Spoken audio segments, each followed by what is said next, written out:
depression, pain, river of tears, pills, and suicide. Today, I'm here to persuade you on why you should worry about bullying. I know some of you may believe that bullying is irrelevant or isn't as bad as it was back then. Then there are others who truly know the consequences and the issues of bullying and want to know more about it. Personally, I went to high school, and high school is a common place for bullying to occur. I also researched articles on bullying and discovered that bullying isn't exactly what we thought. Today, we will be talking about forms of bullying, effects, and the unhelpful solutions of bullying. When it comes to bullying, there are two main types of bullying. Bullying in general, and then cyberbullying.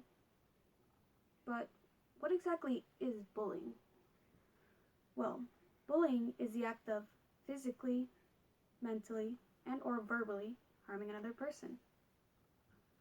Many of you may know that school is a common place for bullying.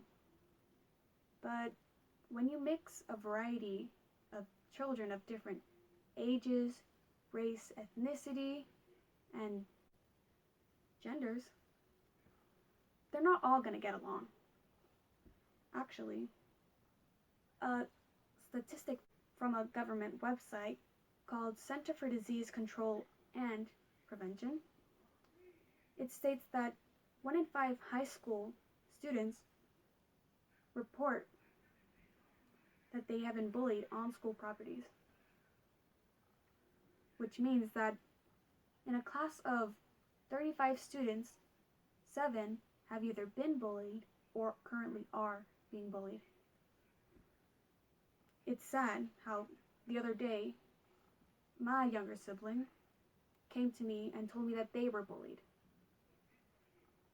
And it's terrifying to think that someone close to you could be affected from it. Another form of bullying is cyberbullying. As you can already guess from the past definition of bullying, cyberbullying is basically bullying but using the internet, which some of you might think, how is that possible? The thing is, it makes it actually easier. The internet may be a great thing for sharing information and connecting with others, but it can also be used negatively, such as being able to comment on social media, either that being Twitter, YouTube, Facebook, Instagram, commenting cruel comments that hurt people, and some people don't even know who they are because they are able to hide their identity. Meaning, it's harder for people to even notice that that other people are being bullied, and it's harder to help them. Some of you may think that bullying is the least of our worries with a virus going on, but the thing is, with the virus going on, mostly everyone is indoors, meaning most are on their phones, on their computers, they're on the internet, meaning that they are more vulnerable to being attacked, to being cyberbullied online, in the comfort of their home. Bullies tend to go after people who seem weaker than them or different than others, stand out. One example may be people who have different sexual preferences. As you can see in the visual aid,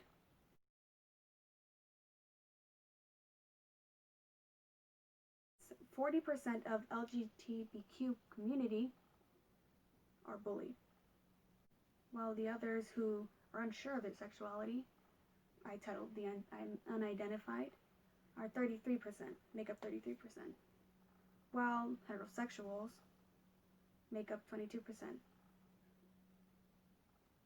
and the other 5% unknown. Now that we talked about the forms of bullying, let's talk about the effects. Effects. When it comes to bullying, there are really only two ways that a person can be affected: physically or mentally. Now, there's a distinct difference between both of them. Physical effects are short term, meaning they only last for a while or they have a short impact. Those can be bruises, cutting, and etc. While mentally, which are long terms, they can cause more damage because it affects our mind.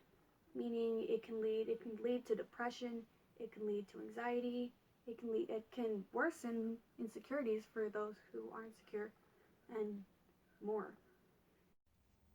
Referencing my visual aid, it's meant to represent how a person dealing with depression feels.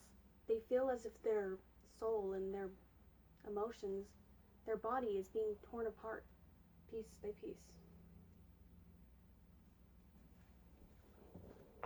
We just talked about the effects of bullying.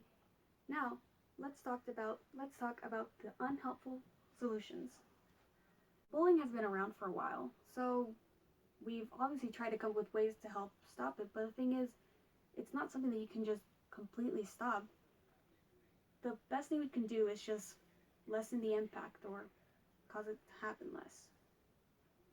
One way that we've tried that didn't really work out is ignoring them and moving on, which mentally that is a good step because you're choosing to do better things in your life than worry about someone. But the thing is, it's still in the back of your mind hurting you because that person is constantly going to be there picking at you and saying mean things to you and hurting you, and you can't just ignore them. And another thing is, if you ignore them, they'll probably just move on to someone else, and how does that help? That might help you, but what about the next victim? Another unsolved solution was awareness. Putting up posters and giving out pamphlets can only do so much. The best way to spread awareness is by having famous people post about it on social media, because as bad as social media can be with bullying, it can also be a good thing with helping spread awareness, spread good things, and prevent people from bullying. As my visual aid shows,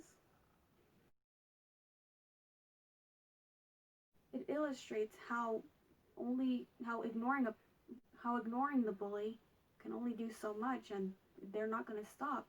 Sometimes they won't stop, and you can't just live with it. My purpose today was to persuade you to concern yourself about bullying. The more we let this go on, the worse it'll get. So, I want you to do one thing for me. Before commenting on something on any form of social media or even in person, think about how it affects the person. We don't know what's going on in their lives.